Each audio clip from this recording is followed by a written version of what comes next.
My opponent has raised up some interesting points on the accessibility to these mature-rated video games to minors. He said that these mature-rated video games are harmful to minors because they increase aggression. And the problem with the current system is that the ESRB works for the gaming companies, and their labels are not clear enough. And finally, the solution that needs to be changed is the marketing scheme. First, let me touch upon this increased aggression. Actually, there's been a study, according to Henry Jenkins of the 8 Myths About Video Games Debunked. This play allows kids to express feelings and impulses that have to be carefully held in check in real-world interactions.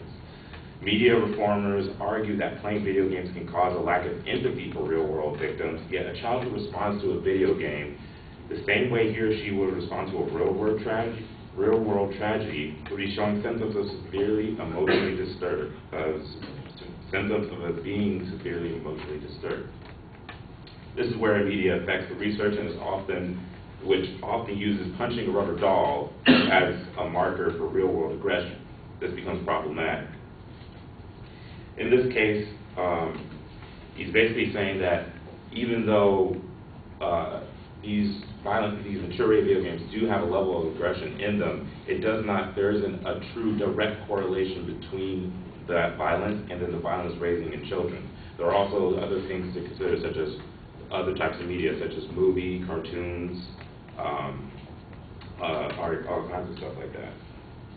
And even then, he goes on to explain that violence is something that still remains as a cultural interest.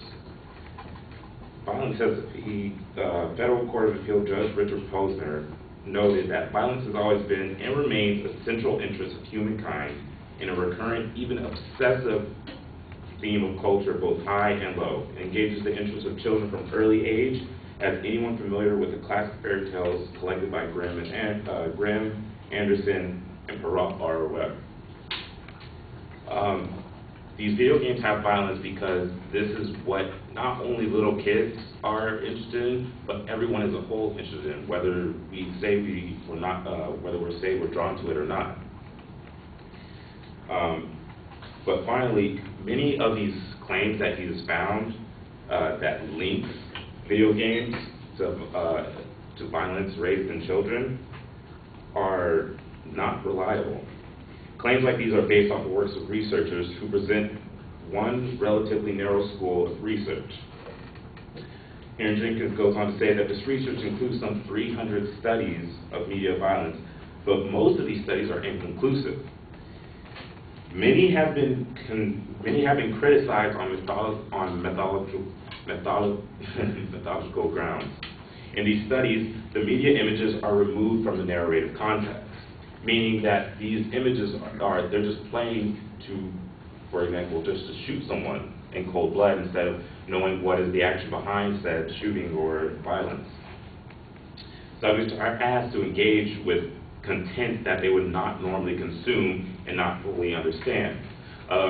They may ask a kid to play violent video games for maybe hours on end, where that kid may play the same video game for maybe only an hour and a half and switch to something else. The area in which they take these tests are not the same areas in which normal kids play video games, and this environment can usually be harsher. Next, I'll be moving on to the ESRB rating system works for the video games, and that the labels themselves are not clear. First of all, let me tackle the labeling problem right now. Video games have clearly labeled ratings on every video game. The rating system, the ESRB FAQ website says that the rating system is voluntary, although virtually all games are sold in retail US and Canada are rated by the ESRB. Many retailers, including most major chains, have policies to only stock or sell games which carry an ESRB rating. Most console manufacturers will only permit games that have been rated by the ESRB to be published on their platforms. First of all, to say that some of these video games that do not have a proper label on them is not sufficient enough, because every video game that does come into major chains such as GameSpot or EB Games will have an ESRB rating on them. In fact, the ESRB rating actually goes into more depth than a movie rating.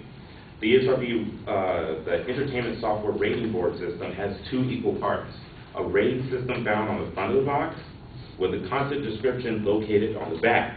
To take full advantage of the system, it's important to review both the rating symbol, and the content descriptors, especially when purchasing games for children.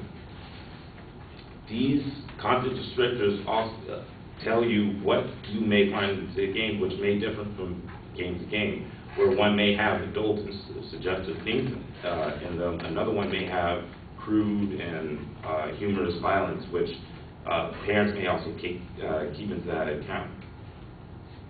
Lastly, let me take up the marketing issue. Firstly, marketing is closely monitored by the ESRB. These publishers, the ESRB FAQ website again says that publishers of games carrying an ESRB rating are legally bound to follow the industry-adopted principles and guidelines for responsible advertising practices, along with numerous requirements for addressing how ratings information must be displayed on game packaging and in advertising, as well as restrictions on where ads for M-rated games may even appear. The ESRB's Advertising Review Council, or ARC, diligently monitors industry compliance. And in the event that a game publisher is found to inappropriately label an advertised product, the ESRB is empowered to compel corrective actions and impose a wide range of sanctions, including monetary fines, where and when appropriate. So, in conclusion, the system as in now, there isn't too much wrong with the system. In fact, everything that they want to change with the system is already in place. The marketing is clearly labeled. The ESRB or the board already takes care of what these video games, the marketing and the distribution of all video games, not just M-rated video games. And lastly, the attack that the video games increase in aggression is still loosely based and unfounded in many studies.